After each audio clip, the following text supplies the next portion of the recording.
Bienvenue sur API. Ce tutoriel va vous présenter comment saisir une demande d'achat-revente. Tout d'abord, pour accéder à l'application, il suffit de se rendre sur le portail SI et de sélectionner le lien API qui se trouve en bas à gauche de votre écran. Une fois que vous arrivez sur la page d'accueil de API, pour saisir une demande d'achat-revente, il suffit de cliquer sur Panier catalogue achat-revente.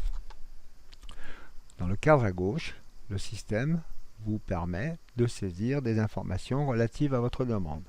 Vous pouvez notamment saisir une date souhaitée de livraison de ce que vous avez commandé, un lieu de livraison particulier auquel vous voulez recevoir les commandes et éventuellement un service d'imputation qui va supporter la dépense que vous allez engager.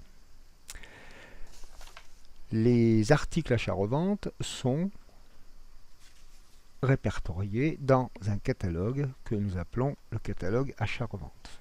En sélectionnant ce catalogue, le système vous affiche la liste des articles qui sont contenus dans le catalogue achat-revente. Prenons par exemple l'article gravage. Nous allons commander auprès d'un fournisseur.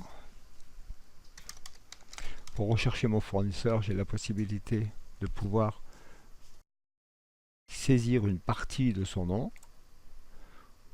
ou si le système ne trouve pas mon fournisseur, je peux utiliser la loupe qui me permet d'accéder à la base complète des fournisseurs et de sélectionner ici tout ou partie du nom de mon fournisseur que je veux récupérer.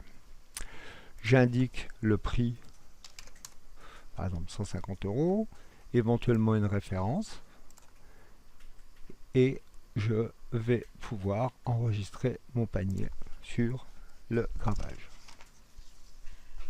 Dans mon panier, je retrouve un article gravage.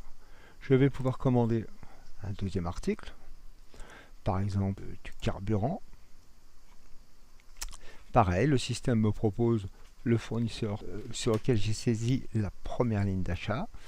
Je vais pouvoir indiquer le montant, éventuellement une référence, et j'ajoute à mon panier. Mon panier contient donc deux articles, un article carburant, un article gravage.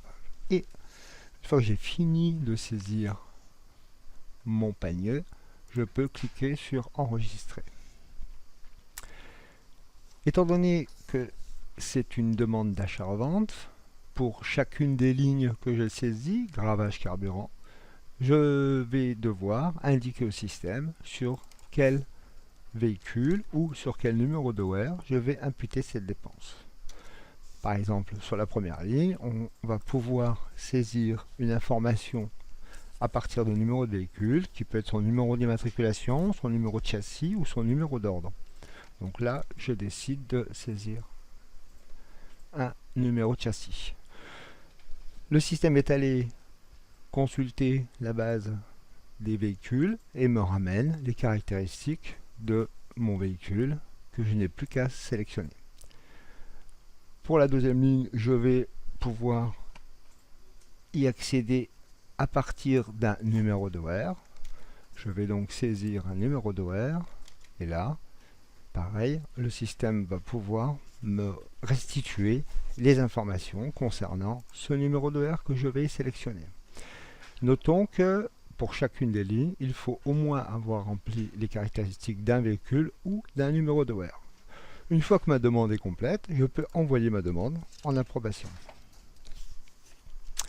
Je vais pouvoir saisir un libellé dans l'entête de ma demande qui récapitule l'ensemble des informations que j'ai saisies dans mon panier. Là, par exemple, préparation, véhicule, société. Ok, ma demande est complète. Je peux indiquer des instructions d'expédition qui seront reportées sur le bon de commande. Je peux également joindre un document que je vais pouvoir joindre, soit joindre à la commande et ou joindre à l'email, ou simplement un document qui restera interne. Je vais pouvoir marquer ici, par exemple, devis, et je vais pouvoir aller chercher mon document sur mon poste de travail. Voilà, mon document a été rattaché à ma demande d'achat. Je peux également saisir une note. Ah, j'ai saisi ma note, je peux l'imprimer sur le bon de commande si je le souhaite, ou je peux simplement garder cette note qui sera accessible et lisible par toutes les personnes qui accéderont à ma demande d'achat. La note a été enregistrée ici. Ma demande est maintenant complète, je vais pouvoir l'envoyer en approbation. Étant donné qu'il s'agit d'une demande d'achat-revente, le système m'a automatiquement transformé ma demande en commande, et si mon fournisseur avait eu une adresse email d'envoi de commande, le système m'aurait automatiquement envoyé la commande chez mon fournisseur. À partir du moment où mon fournisseur n'a pas d'adresse email d'envoi de commande, je vais pouvoir imprimer le bon de commande, le récupérer et l'envoyer par mes propres moyens à mon fournisseur. Une fois que ma commande aura été envoyée à mon fournisseur par mes propres moyens, je vais indiquer au système que ma commande a été envoyée. L'étape d'après consistera à réceptionner la commande que j'ai envoyée à mon fournisseur.